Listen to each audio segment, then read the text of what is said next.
decir a mí que me iba a sentir más cómoda y segura viendo vídeos de youtubers de derechas que escuchando a feministas y a militantes de izquierda sobre la cuestión de Chanel en Eurovisión. Y sobre todo que en un vídeo de un youtuber al que se le ha catalogado de representar a la ultraderecha española, no solo se defendiese lo que Chanel y yo somos, latinoamericanas que llegamos de niñas a España, sino que también se denuncia en febrero algo que hoy es evidente: el racismo de la izquierda y los feminismos españoles. Como no han ganado tan sugueiras, que vayan a Mena por Italia y que gane este año Italia. Estás un poco en la línea de que Patricia. ganaría una española. Ganaría una española. Está claro que Ana Mena ha sido el... Como... Lo he escuchado, ¿no? Que vayan a Mena a Italia y ganan a Mena y gana Italia porque es española. Que pronto se nos enciende la españolidad, ¿no? Algunos. Se les enciende enseguida la españolidad. Es tremendo. Jesús Vázquez, igual no sabes, pero Chanel es española. Igual no lo sabes, pero te lo explico. Chanel es española. Tiene nacionalidad cubana y española.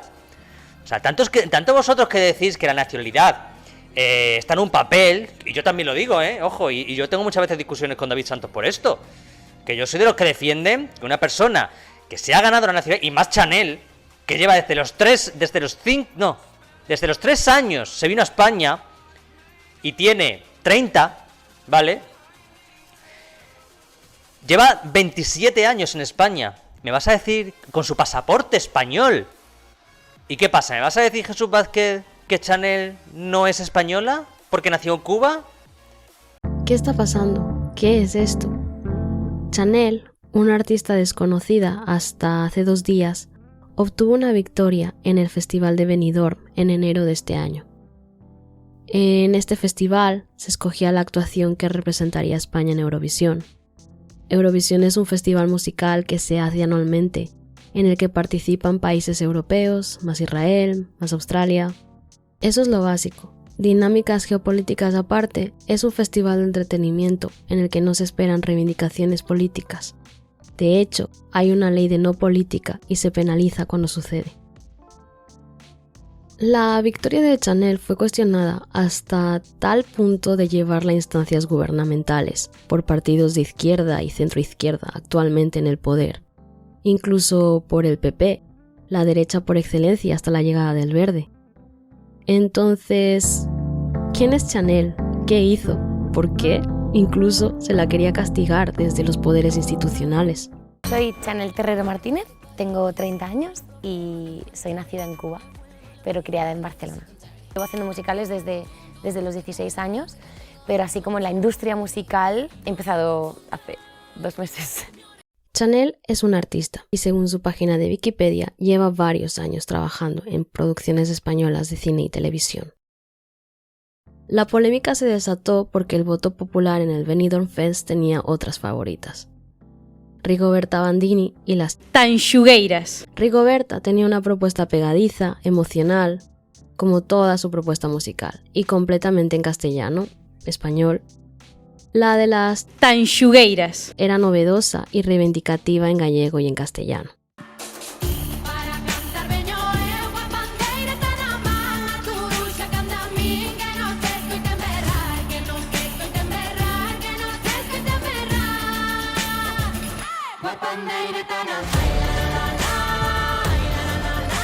Reivindicativa, ¿por qué? Pues por el hecho de cantar en una lengua minoritaria. Además, esta fue la favorita del público, así que el hecho de que el jurado le diese la victoria a Chanel se vivió como una ofensa a nivel nacional.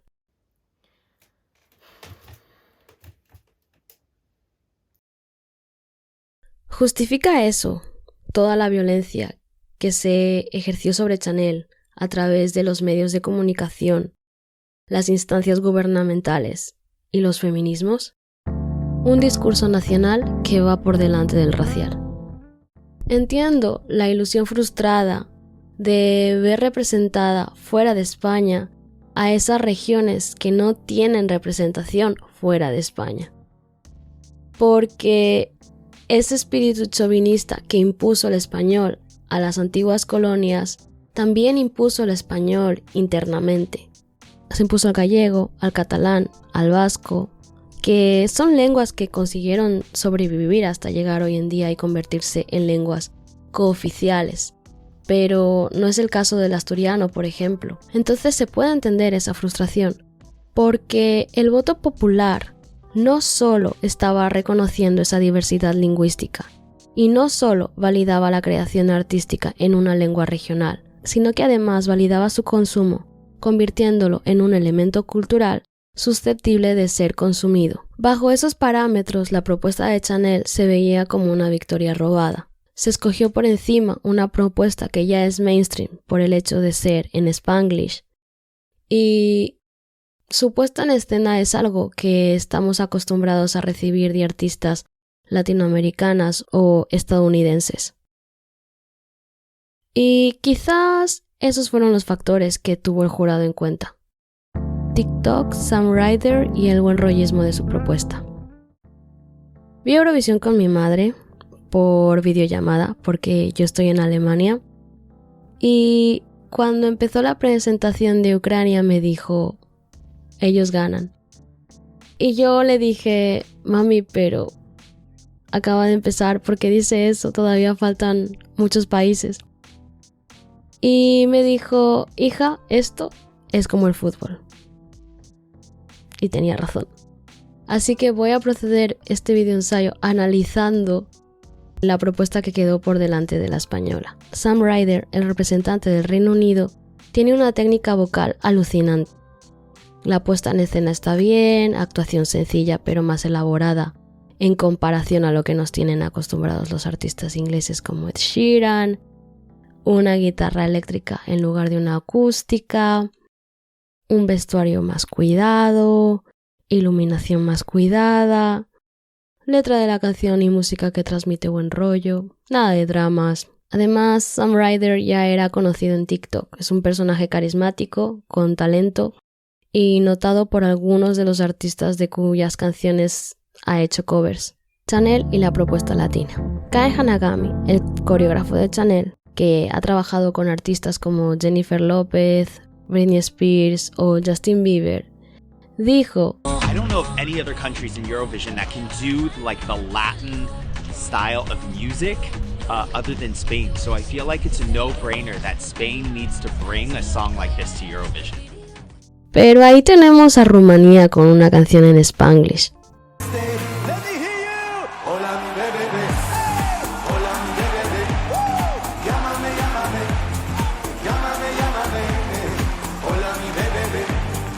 Entonces, otra de las acusaciones que le puede hacer el público del Benidorm Fest a Chanel es que su propuesta refuerza la idea estadounidense de que España es parte de un mejunje latino homogéneo. De hecho, es lo que está haciendo el coreógrafo al decir que España es el país que puede dar ese toque latino al festival musical europeo. Pero la presentación de Rumanía, también en Spanglish, solo muestra lo mainstream que se ha vuelto a cantar en español y toda la estética asociada a ello. De hecho, si sacamos la cabeza de España, veremos que hay reggaetón en turco, italiano o alemán.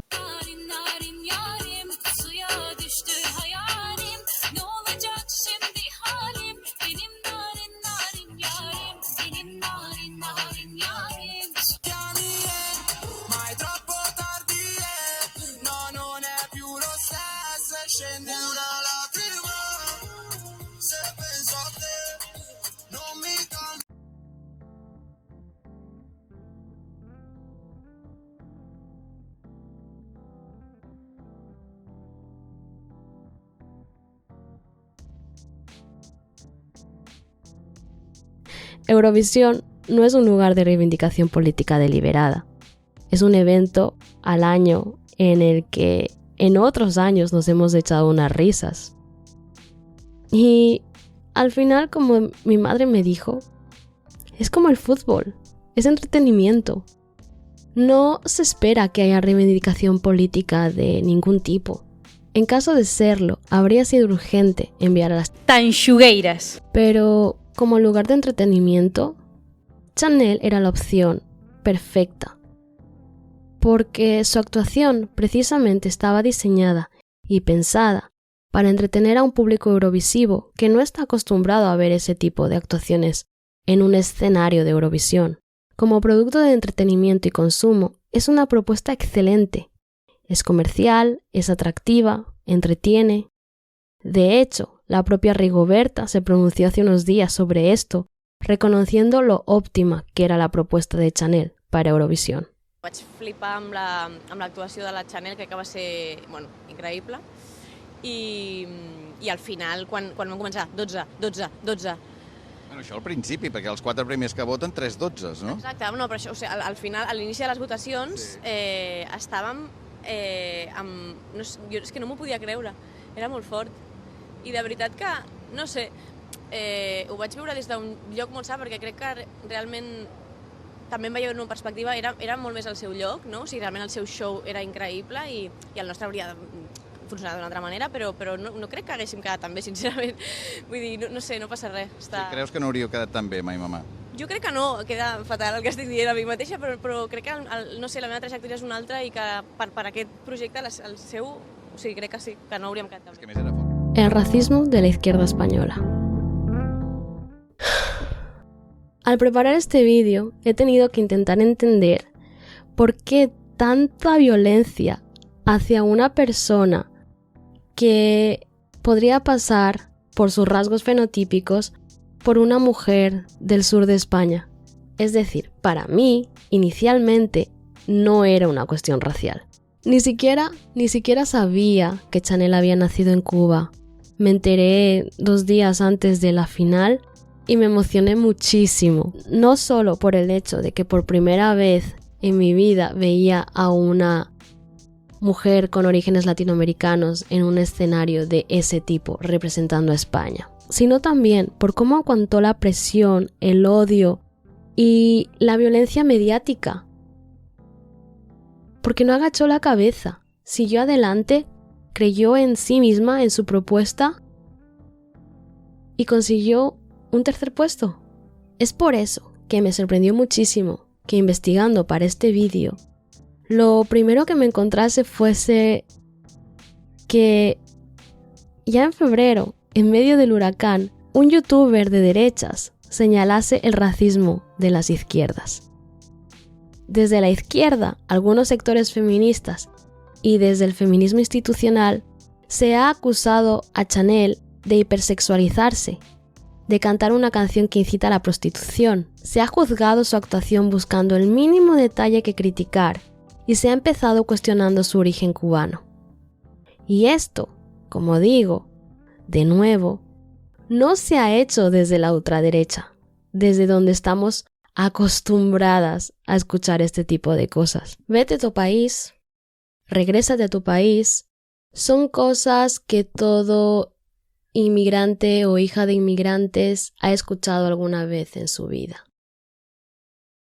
Quizás no se te ha dicho a ti directamente si no tienes un fenotipo marcado, o quizás lo has escuchado hacia otras personas, pero de alguna forma u otra es algo que te acaba llegando. Y son frases que realmente podían provenir de cualquiera, sin importar el espectro ideológico.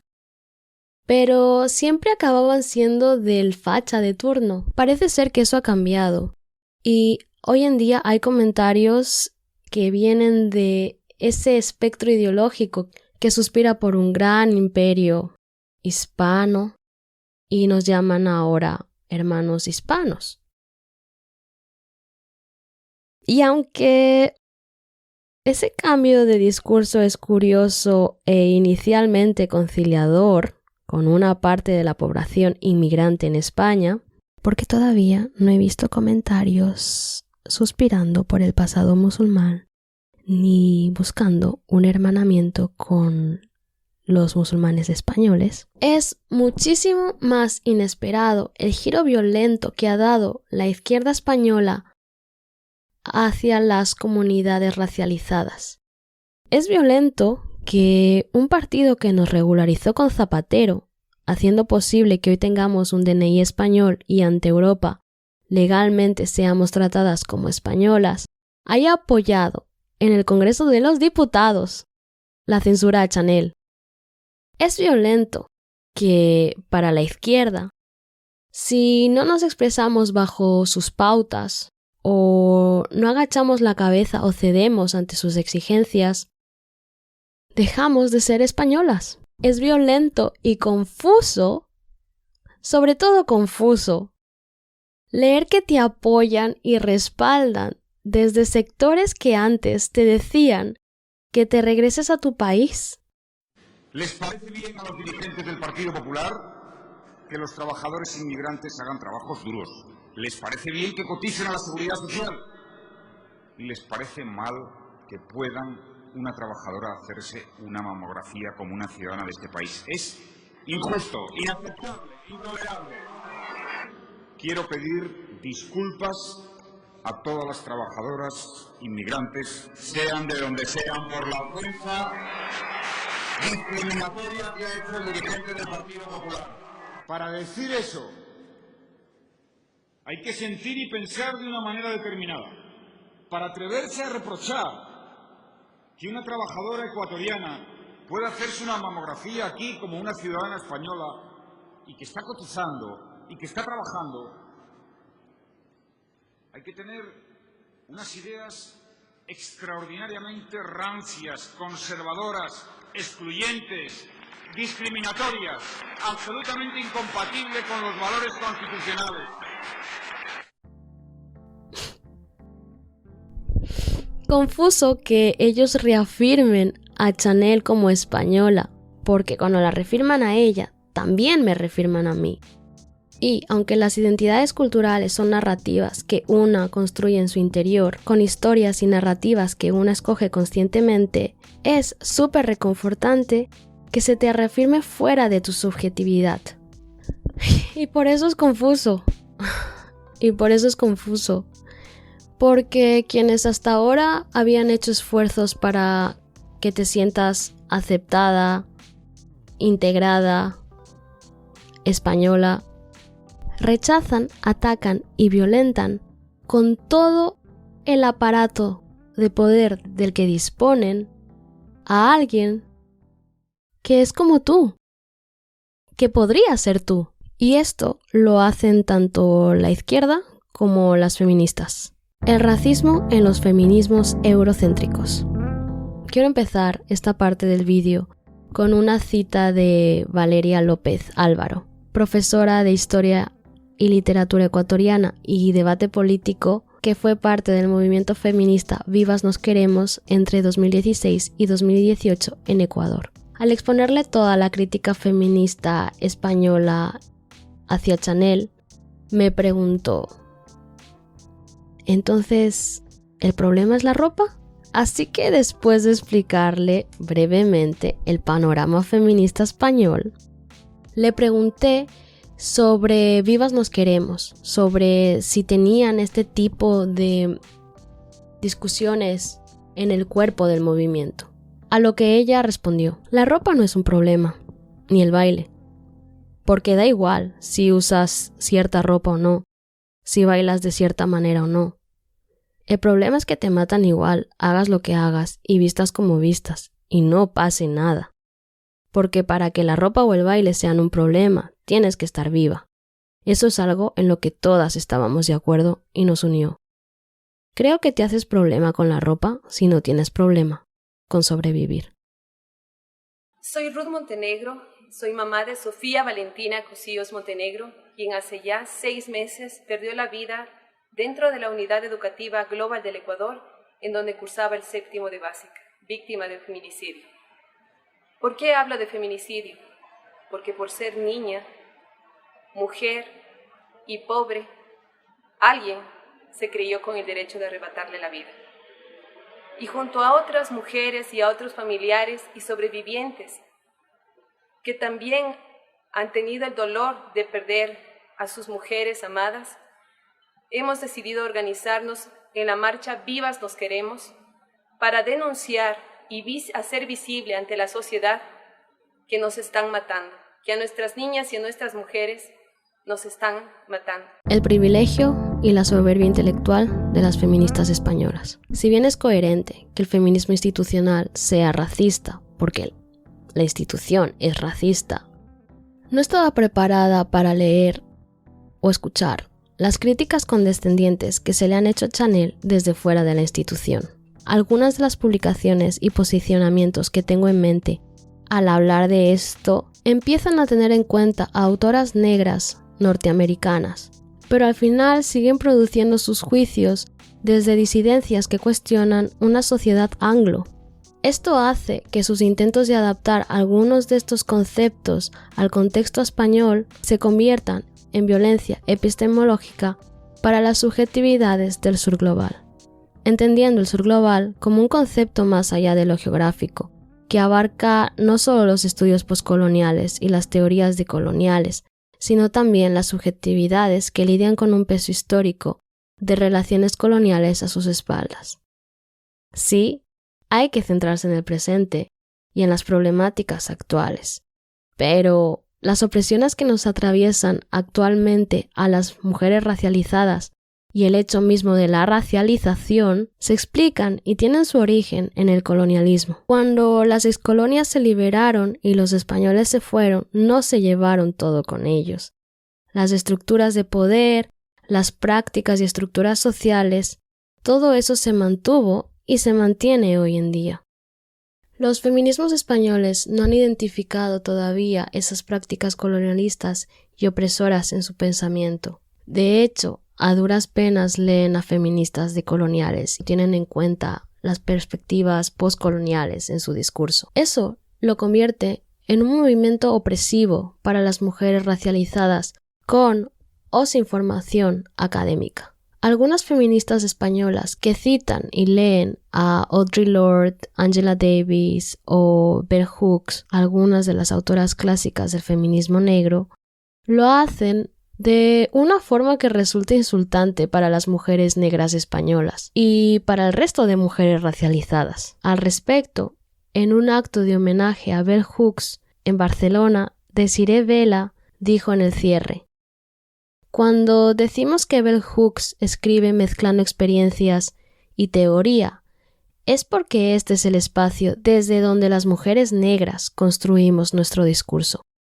Porque todo esto es lo que nos atraviesa el cuerpo por dentro". Desiree dijo esto porque las intervenciones de las otras dos ponentes leían a Bell Hooks como una curiosidad intelectual. Esto es un ejemplo de cómo en España no se sabe leer a autores del sur global. De hecho, apenas se están traduciendo al español las obras de Bell Hooks y solo se han empezado a traducir al castellano autores clásicos postcoloniales durante los últimos 5 años. Así que con esa ignorancia que se piensa intelectual, se nos violenta.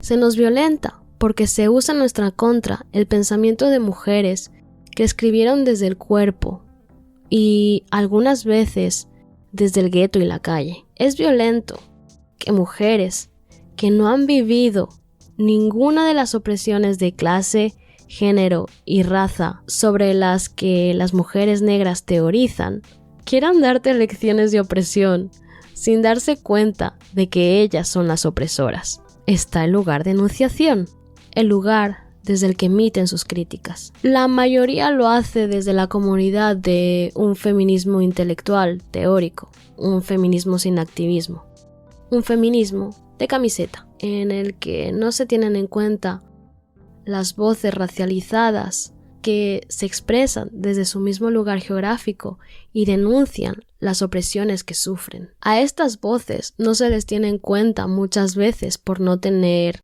carrera, máster, doctorado, porque son esos títulos con los que a la fuerza las feministas españolas validan sus argumentos, a falta de conseguir que sus postulados suenen convincentes al lado de la experiencia vital y corporal de las mujeres racializadas. Por último, en estos feminismos blancos hispanos no se contempla la comunidad ni las relaciones de familia de la misma manera en las que las vivimos las subjetividades del sur global en el norte. No se tienen en cuenta las tensiones con las que vivimos y se arrojan sobre nosotras teorías feministas que nos infantilizan y nos cuestionan como seres pensantes.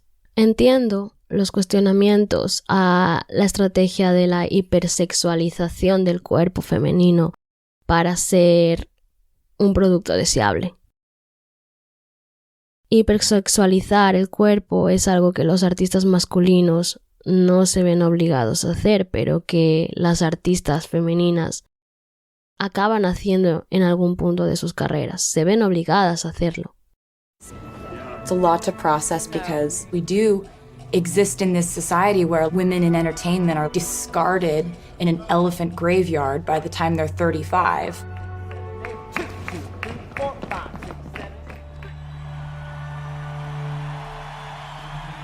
Everyone's a shiny new toy for like 2 years.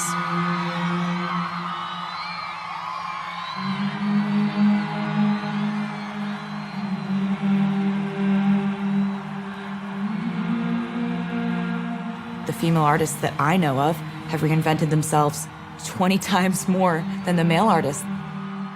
They have to, or else you're out of a job. Constantly having to reinvent,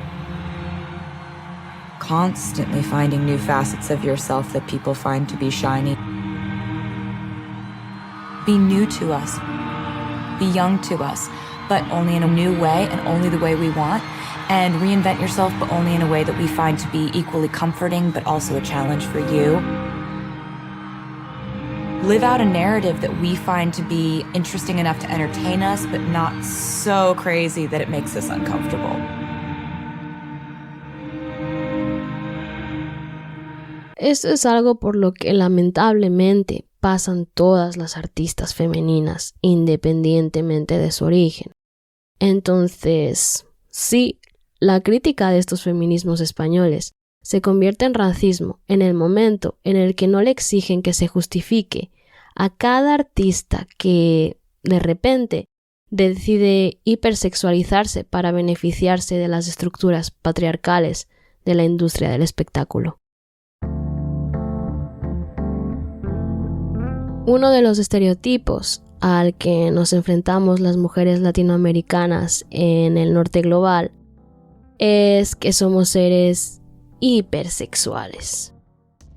Esa es la definición del arquetipo de la bomba sexual o sexópata sexual que se ha reforzado a través de los medios y de la industria de entretenimiento estadounidense. Eso es lo que también discuten algunas feministas españolas, pero pasan por alto que ellas nos están exigiendo que seamos princesas Pocahontas o Malinches, que seamos la India buena y aceptemos la superioridad de sus feminismos, representación y la alegría racializada.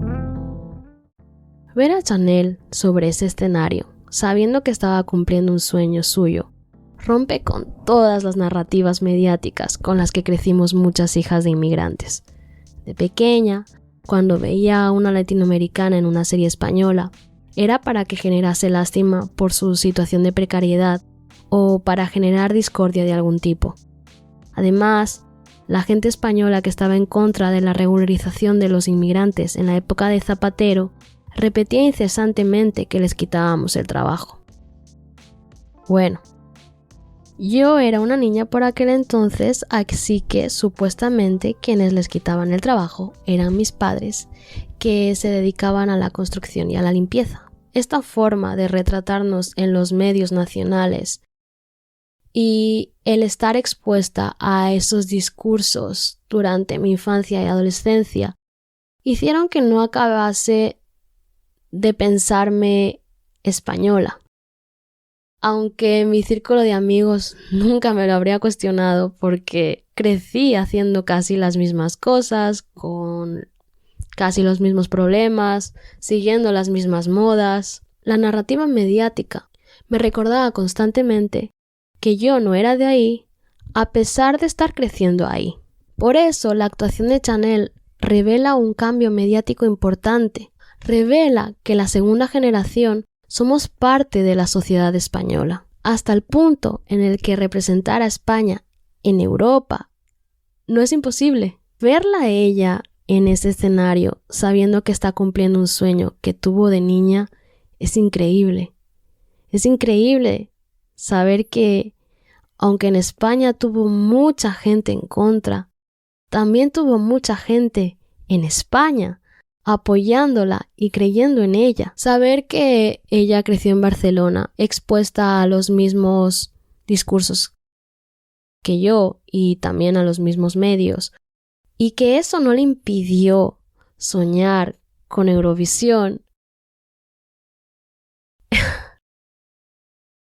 Es una historia que nunca esperé. Es una historia que nunca esperé.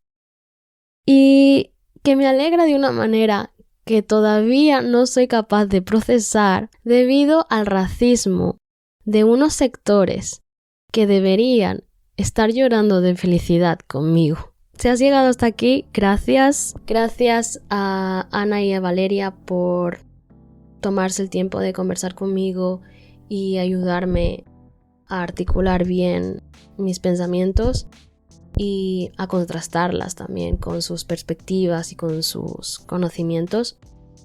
Sé que me dejo muchas cosas en el tintero. Me habría gustado hablar más sobre las políticas de ver y ser visto, y sé que el tema de la inmigración debería ser mucho más profundo, pero ha sido muy agotador para mí formular todas estas ideas en un tiempo tan corto para un formato con el que no estoy familiarizada. Si te interesa saber más sobre la perspectiva de los migrantes de segunda generación, los hijos de inmigrantes latinoamericanos en España, tengo un podcast que se llama Ni de aquí ni de allí, en el que los últimos 4 años hemos estado desarrollando junto con otros hijos de inmigrantes esas cuestiones. También publico vídeos en TikTok e Instagram educativos. De hecho, esto se supone que debía ser un vídeo de 3 minutos para esas plataformas. Así que también puedes seguirme por allí si quieres aprender más sobre estas perspectivas. Y bueno, comparte este vídeo con gente que creas que le puede interesar alguno de los temas que he tocado. Y coméntame lo que quieras. Leer comentarios en YouTube y en TikTok es una de mis formas favoritas de procrastinar. Chao.